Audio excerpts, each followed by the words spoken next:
9, 8, 7, 6, 5, 4, 3, 2, 1. From elephants to axolotls. In the next 10 minutes, we'll get the lowdown on what's up with wildlife with our very special guest, Dr. Gabby Wild. I'm Bethany Van Delft, and this is the 10 News. March 3rd is World Wildlife Day, a day proclaimed by the United Nations to celebrate and raise awareness of the world's wild animals and plants.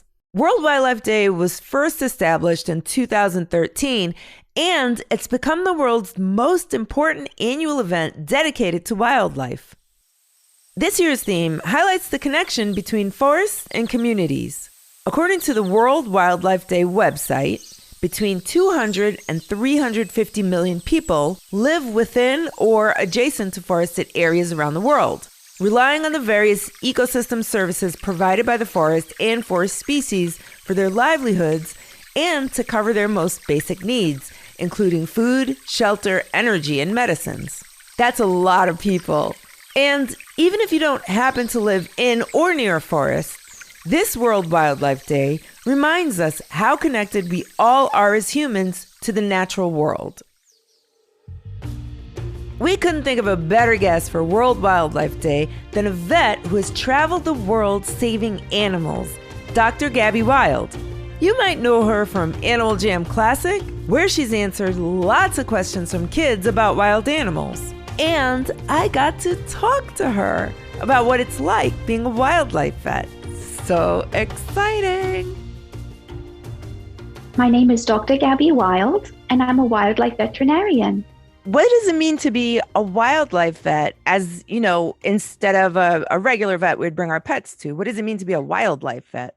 So when you bring your pets to their doctor, usually if it's a dog or a cat, you're seeing a general practitioner. So we call those small animal veterinarians. But then a wildlife vet, we actually work with species like all of these different types of species all over the world. And they're just not owned by anyone. They're owned by nature, if you will. Did you know that you wanted to be a vet when you were little? And if you did you know you wanted to be this type of vet? Yes, ever since I was 4 years old, I knew I wanted to be a veterinarian. I had always loved animals, always. But then when I saw The Lion King when I was 4 years old, I decided that's it. Mufasa would not have died if I was his veterinarian.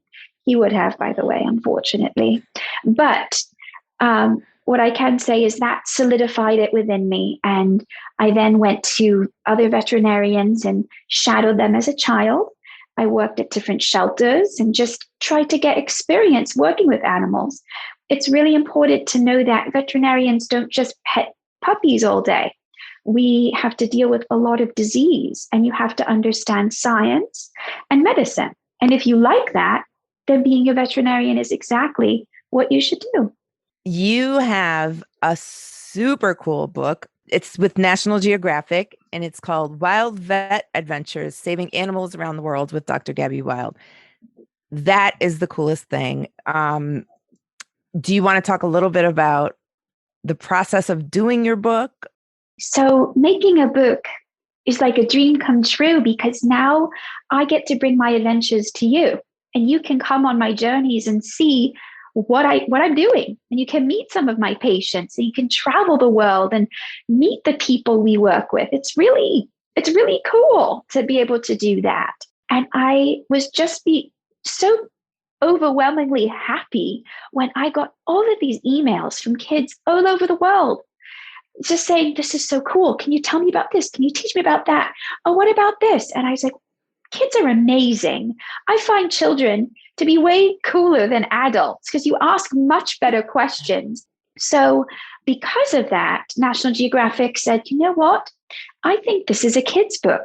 Together we wrote this book, and we discussed which stories were the most meaningful. But I really love each of the stories because I think you get to feel more of what it's like. So enjoy all of the stories. One wonderful story is about your time in Thailand and being able to communicate with a very special elephant. How do elephants communicate? In many different ways.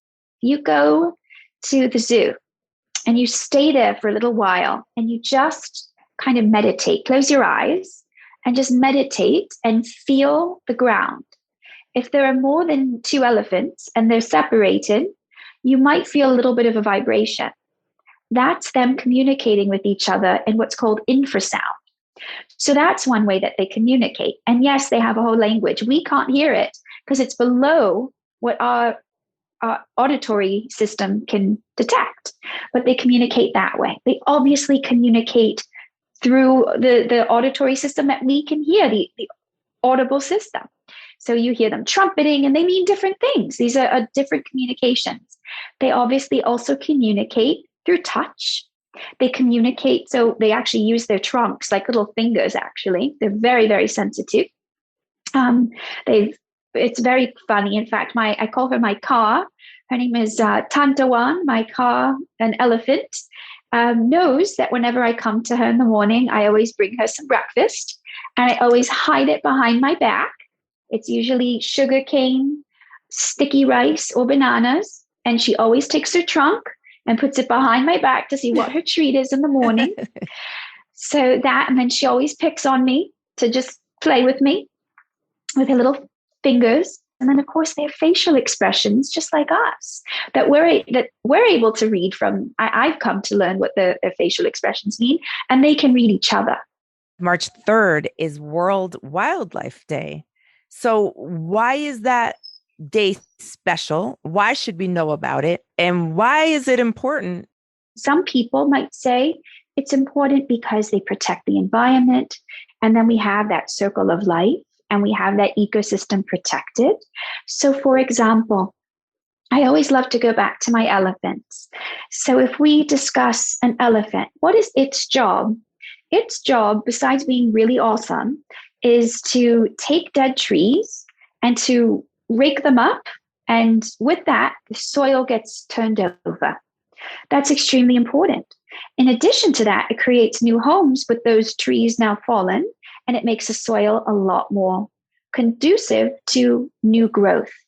So these are examples of animals revolve they're essential in this ecosystem. They can provide us with health benefits.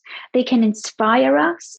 We celebrate wildlife because we share this planet with them. It's not a me versus them. It's an us, and it's our world, and it's our responsibility to share it appropriately. And that's why World Wildlife Day is so exciting, because it's our chance to say one planet, one world all together. Do you have a favorite animal that you've treated or a least favorite animal that you've treated, or both? I don't like rude animals. So with wildlife, I'm completely fine if they want to eat me, because that tells me you're feeling great. So it's okay if you're a wild animal and you want to eat me. I don't like dogs or cats that want to eat me. I like really nice dogs and cats. But so in terms of this, yeah, I don't like the ones that just want to attack you. Monkeys are so clever. They're so clever, and they run so fast that sometimes I can't dart them quickly enough. Sometimes they outsmart me. So monkeys can be really sometimes fun. Favorites, I really love all species and all animals. It's so hard to give you a favorite, but I do also really like working with penguins. They are so funny. They can be so bumptious, meaning like they want to come and get their exam first because they're going to get their fish and they're going to push out the other penguins. It's really a bit selfish, but it's really funny. So I just love all of my patients. Bonus question. Do you have any pets at home? And if so, what do you have? I do have pets at home. So I have one dog who has the very bold name of Pixie Dust. You have to go crazy if you have a Chihuahua. And then I have a horse who I've had since she was 1 year old, and I trained her. And her name is Boo. Thank you so much. Very much. Oh, it's a pleasure to meet you. Likewise. Thank you.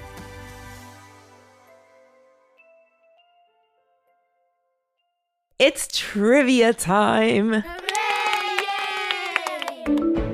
What rare trait does the axolotl salamander possess?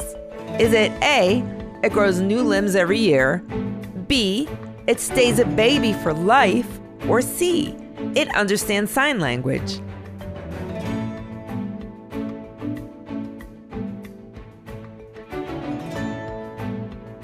Did you guess it? The answer is B.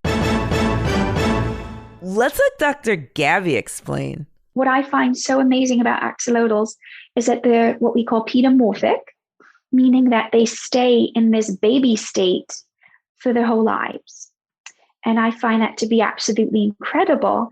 And they're located in only this one freshwater location in Mexico. That's incredible. That is incredible. And I hear you, Axolotl. I mean, sometimes I wish I was still a baby. You don't have to go to school. You don't have to do chores. You're just a baby. Time is up. But before we go, here's a quick note for the grown-ups.